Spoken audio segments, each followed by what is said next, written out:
भयानक रात। रोहन एक छोटे से गांव में रहता था। उस गांव के पास एक पुराना और खंडहर मंदिर था। लोगों का कहना था कि उस मंदिर में एक भूत रहता है जो रात में निकलकर लोगों को मार देता है।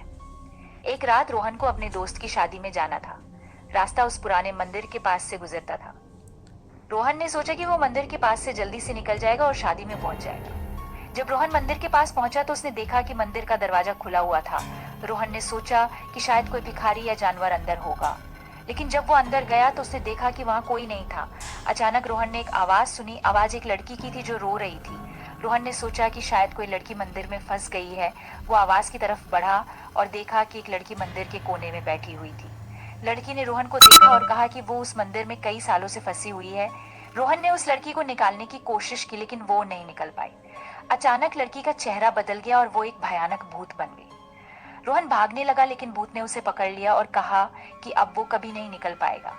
रोहन ने देखा कि वो लड़की नहीं थी बल्कि एक भूत थी जो उस मंदिर में रहती थी। अगली सुबह लोगों ने रोहन को ढूंढा, लेकिन वो नहीं मिला। लोगों का कहना था कि रोहन उस भूत का शिकार हो गया था जो उस मंदिर में रहता था। उस दिन के बाद से लोगों ने उस मंदिर के पास जाना बंद कर दिया। लोगों का कहना था कि उस मंदिर में एक भयानक भूत रहता है जो रात में निकलकर लोगों को मार देता है। भयानक रात का दूसरा भाग। रोहन को भूत ने मंदिर के अंदर एक कोने में धकेल दिया। रोहन ने देखा कि वो पूरी तरह से अंधेरे में था। भूत ने कहा कि अब वो कभी नहीं निकल पाएगा। रोहन ने बहुत कोशिश की, लेकिन दरवाजा नहीं खुल पाया। तभी रोहन ने देखा कि भूत उसके पास आ रहा है। रोहन ने अपनी आंखें बंद कर ली और भगवान को याद करने लगा। भूत ने रोहन के कान में कहा कि वो कभी नहीं मरेगा, वो हमेशा उस मंदिर में रहेगा। रोहन ने आंखें खोली और देखा कि भूत उसके सामने खड़ा था। रोहन ने भागने की कोशिश की, लेकिन भूत ने उसे पकड़ लिया। तभी रोहन ने देखा कि मंदिर के दरवाजे पर कुछ लोग खड़े थे। वे रोहन को ढूंढते हुए मंदिर में आ गए थे। भूत ने उन लोगों को नहीं देखा और रोहन को लेकर मंदिर के पीछे की तरफ चला गया। रोहन ने उन लोगों को आवाज लगाई, लेकिन वे नहीं सुन पाए। तभी एक व्यक्ति ने पीछे मुड़कर देखा और भूत और रोहन को देखा। वो चिल्लाया। सभी लोग मंदिर के पीछे की तरफ भागे, लेकिन तब तक रोहन गायब हो चुका था। उस दिन के बाद से रोहन कभी नहीं मिला। लोगों का कहना था कि रोहन उस भूत का शिकार हो गया था जो उस मंदिर में रहता था।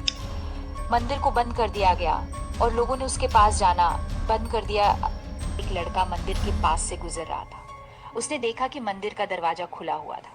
वो मंदिर के अंदर गया और देखा कि वहां एक पुरानी तस्वीर रखी हुई थी। तस्वीर में एक लड़की का चेहरा था जो बहुत सुंदर थी। लड़के ने सोचा कि ये तस्वीर शायद उसी लड़की की होगी जो भूत बनकर मंदिर में रहती है।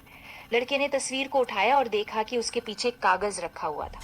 कागज पर लिखा था कि यह तस्वीर उसी लड़की की है जो कई सालों पहले मंदिर में मारी गई थी। लड़के ने सोचा कि यह कहानी सच हो सकती है।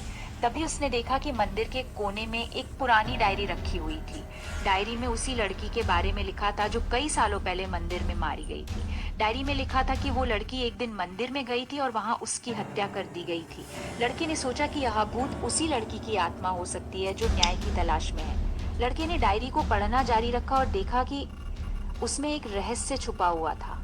रहस्य ये था कि उस लड़की की हत्या करने वाला व्यक्ति अभी भी जीवित था और वो गांव में ही रहता था। लड़के ने सोचा कि वो उस व्यक्ति को ढूंढकर सच्चाई का पता लगाएगा, लेकिन तभी उसने देखा कि भूत उसके सामने खड़ा था। भयानक रात का चौथा भाग। भूत ने लड़के को देखा और कहा कि वो उसकी आत्मा को शांति नहीं मिलने देगा। लड़के ने भूत से कहा कि वो उसकी हत्या के बारे में जानता है और वो न्याय दिलाने में मदद करेगा। भूत ने लड़के को बताया कि इसकी हत्या करने वाला व्यक्ति गांव का सबसे अमीर आदमी था। लड़के ने भूत की बात सुनी और उस आदमी के पास जाने का फैसला किया।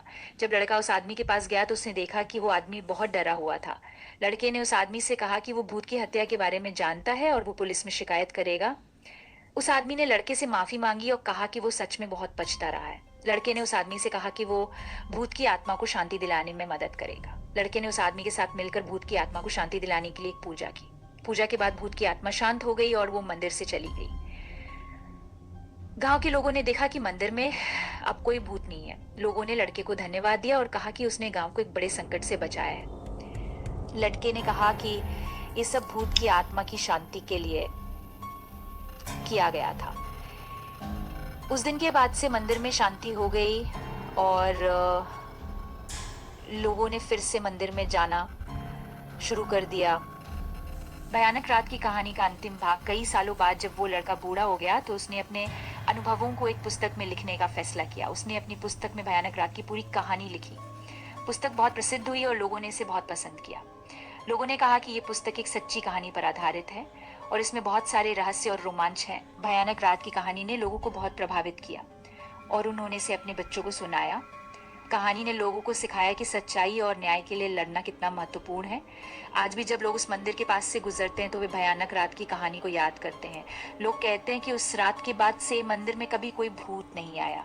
भयानक रात की कहानी एक सच्ची कहानी है जो लोगों को हमेशा याद रहेगी। ये कहानी हमें सिखाती है कि सच्चाई और न्याय के लिए लड़ना कितना महत्वपूर्ण है और ये भी कि कभी कभी भूतों की आत्मा को शांति दिलाने के लिए हमें उनकी मदद करनी पड़ती है।